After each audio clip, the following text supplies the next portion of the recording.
Olá, nesse episódio nós vamos tratar dos cinturões de segurança. Vamos entender as características dos equipamentos, vamos conhecer um pouquinho da variedade e a aplicação deles. Os cinturões de segurança, para nós entendermos por que são como são, temos que entender que eles têm que atender duas características. A primeira tem que ser resistentes. A segunda tem que nos oferecer recursos que permitam ajustá-lo ao corpo de diferentes pessoas. Vamos entender essas características. A primeira, resistência. Por que ser resistente? Porque o cinto, assim como os demais componentes de um sistema de segurança, tem que lidar com forças muito grandes a amparar a queda de uma pessoa.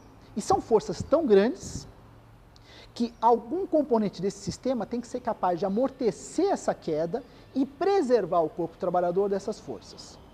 Mas nem toda a força, nem toda a energia vai ser absorvida pelo sistema. E o que não for absorvida pelo sistema vai para o corpo trabalhador. E é distribuído essa força pelo corpo dele através das fitas. O que justifica a segunda característica. Ou seja, ele tem que ser capaz de se adaptar ao corpo das diferentes pessoas. Ninguém tem um corpo igual ao outro. E esse ajuste é extremamente importante. E por que esses ajustes são tão importantes? Imagine um trabalhador que tem uma queda livre. O sistema de segurança está lá montado e vai amparar a queda dele. A maior parte da força produzida por essa queda vai ser absorvida pelo sistema. Mas, como eu havia dito, o que não for absorvido por ele vai chegar ao cinturão de segurança e, por sua vez, ao corpo trabalhador. E são as fitas que vão distribuir essa força pelo corpo dele. Olha, para justificar a preocupação, em algumas vezes, no ambiente de construção civil, eu vi trabalhadores usando o cinto. Mas como alguns deles se sentem incomodados, justificando que se sentem apertados, que os movimentos são atrapalhados, que dificultam o movimento, o trabalho e tal, o que eles fazem? Deixam todas as fitas bastante soltas, que é para não incomodar. Agora imagine que se esse trabalhador vier a cair, vai ter as tais forças de qual eu falei, parte dessa força vai se distribuir pelo corpo, vai exercer força sobre partes do corpo, mas um cinto todo mal vestido e mal regulado, não se sabe onde é que essas fitas vão pegar. E provavelmente vai machucar o trabalhador. Durante esses quase 17 anos atuando no ambiente industrial, pelo menos 3 vezes eu ouvi o relato de trabalhadores homens que tiveram o saco escrotal esmagado pelo cinto. Aí eu falei, nossa, que horrível. Eu falei, pelo amor de Deus, não vou usar isso aí nunca. Calma. Na verdade, o vilão dessa história não é o cinto, e sim o mau uso dele. É lógico, se o cinto está mal vestido, no momento da queda você não sabe onde essas fitas vão pegar, o que vão fazer. Pode realmente esmagar uma parte do corpo, fraturar alguma parte, desvestir durante a queda. Ou seja, tem um monte de coisas ruins que pode acontecer pelo fato do trabalhador ter vestido e regulado mal o cinto. Em 2010, foram publicadas as últimas normas, as normas mais recentes, que determinam as características dos EPIs, incluindo o cinturão de segurança. Nessa norma, passou a ser obrigatório, entre as características exigidas por ela, que o cinto ofereça essa boa capacidade de regulagem, ou seja, que tenha fivelas suficientes ou formas de regulagem que permitam essa adaptação ao corpo das diferentes pessoas. Além disso, para atender a isso, cinturão de segurança tem tamanho. Pois é, tem muita gente que não sabe disso. Existe o tamanho 1 e tamanho 2. Bom, só 2 tamanhos? É óbvio que cada um deles vai atender uma variedade muito grande de pessoas. Mas é óbvio também que isso tem limitações.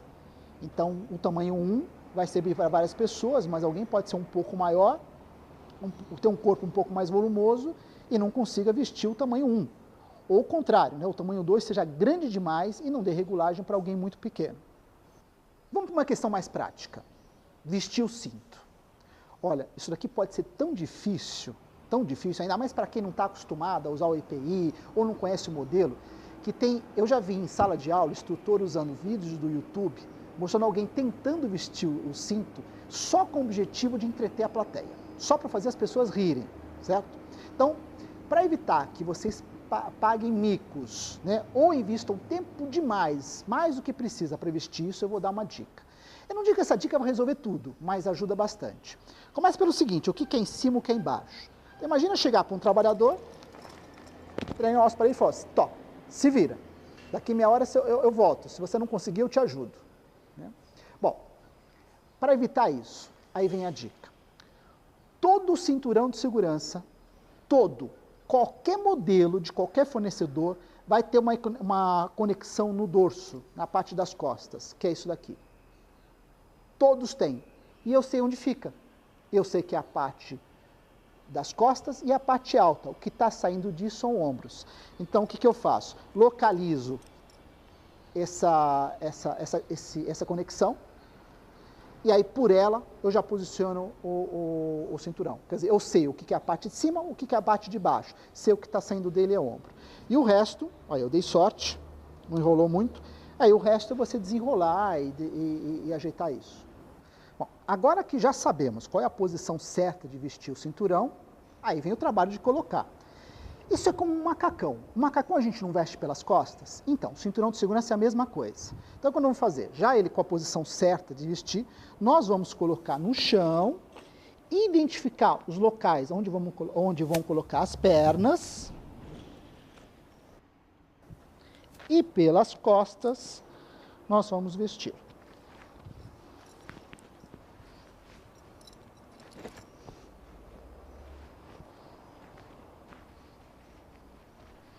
E aí o trabalho seria terminar de fazer regulagem, se necessário, e aí estamos prontos para usar.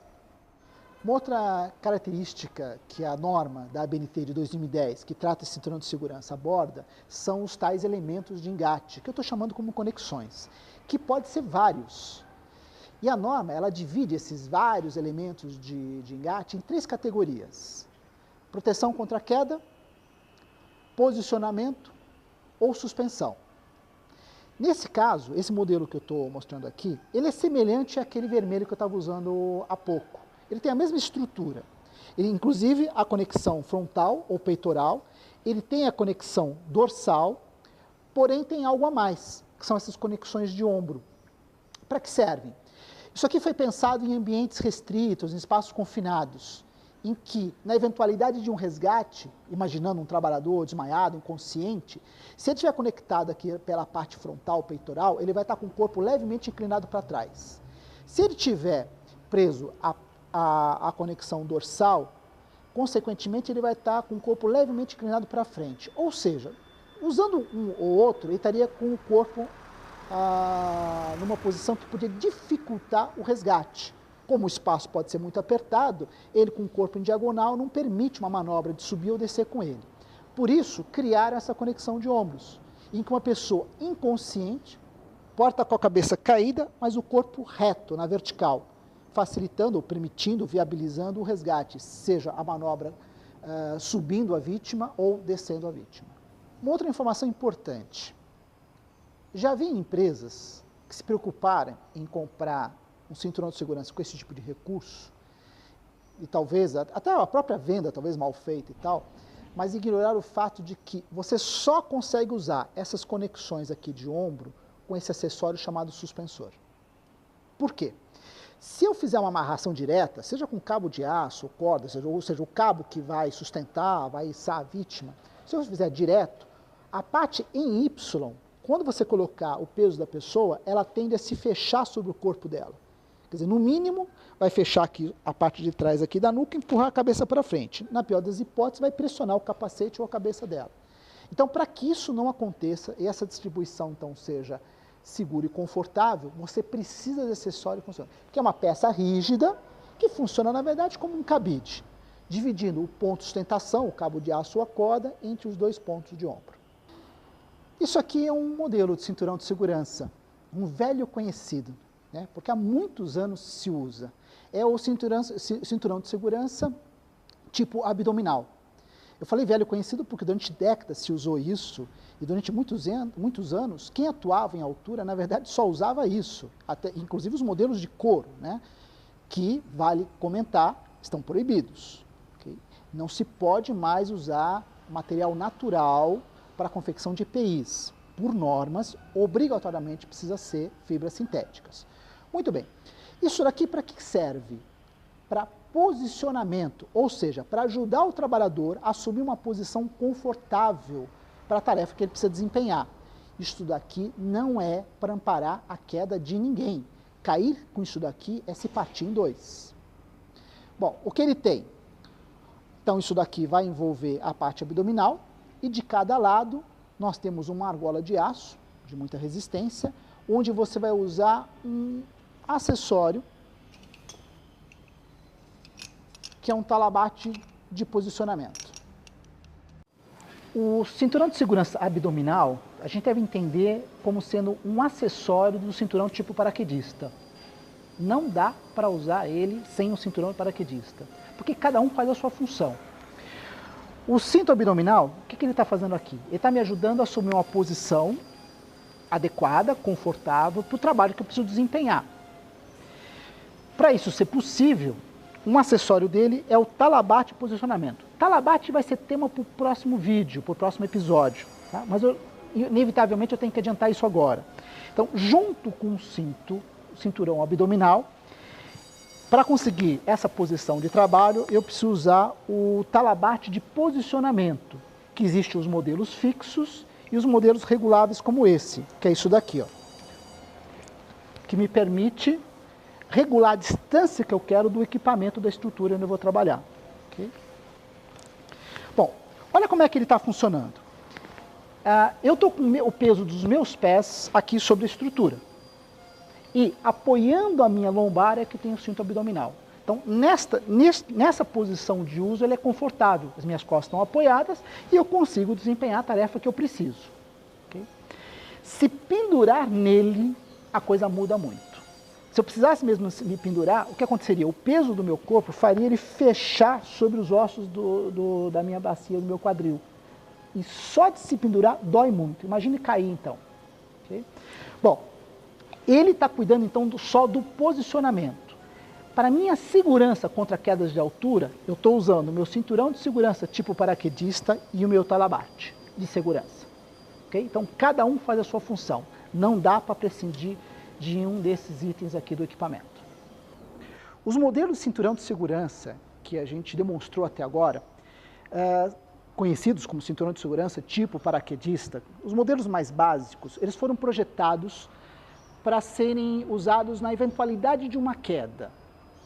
Ou seja, eu posso ter passado 30 anos da minha vida profissional usando esse cinto e nunca ter usado de verdade. O que eu quero dizer com isso? Eu nunca caí com o cinto, que é a condição ideal. Agora, se eu tiver que desempenhar alguma tarefa em que seja necessário, em algum momento, eu estar suspenso pelo cinto, aí tem modelos mais adequados, como esse que eu estou usando aqui. Tá? Que a estrutura do cinto, as partes do cinto que têm contato com o meu corpo são mais largas, para que, no momento que eu fico suspenso por ele, o peso do meu corpo se distribua sobre uma superfície maior e torne ele, então, mais confortável nessa situação. Outra característica desse cinto são recursos. Ele tem muitos recursos, o que torna o cinto muito versátil. Quer dizer, eu posso usar em várias situações diferentes de trabalho. Olha só, de conexões. Esse aqui me oferece essa conexão peitoral, como nós vimos em outros modelos. Esta conexão aqui para suspensão. Lembra que eu falei há pouco no vídeo, né? Nós temos os elementos de engate que são para segurança, nós temos para suspensão ou nós temos para posicionamento. Então, este aqui de segurança, este aqui de suspensão, nós temos, fazendo parte do cinto, o cinto abdominal, com as conexões laterais para o talabarte de posicionamento, e tenho a conexão dorsal. Isso me permite, então, configurar um EPI conforme a situação de trabalho que eu tenho. Esse modelo aqui do meu lado vai ter todos os recursos que eu listei agora e ainda, adicionalmente, tem as de ombro que nós tínhamos visto no outro modelo. Okay? Esse cinto aqui, este aqui tem 5 conexões diferentes, esse aqui tem 7. Olha, eu vou aproveitar isso para enfatizar uma coisa muito importante. Independente de quantas conexões você tenha no cinto, apenas 2, lembrem disso, apenas 2 são para proteção contra a queda de altura. Ou seja, o sistema que vai amparar a sua queda deve ser conectado ou nessa conexão aqui peitoral, frontal, ou nessa dorsal. Ou seja, seriam as 2 centrais e os pontos altos. Espero que essas informações ajudem nas rotinas de segurança para trabalhos em altura. E nos vemos no próximo episódio, que nós vamos falar de talabartes.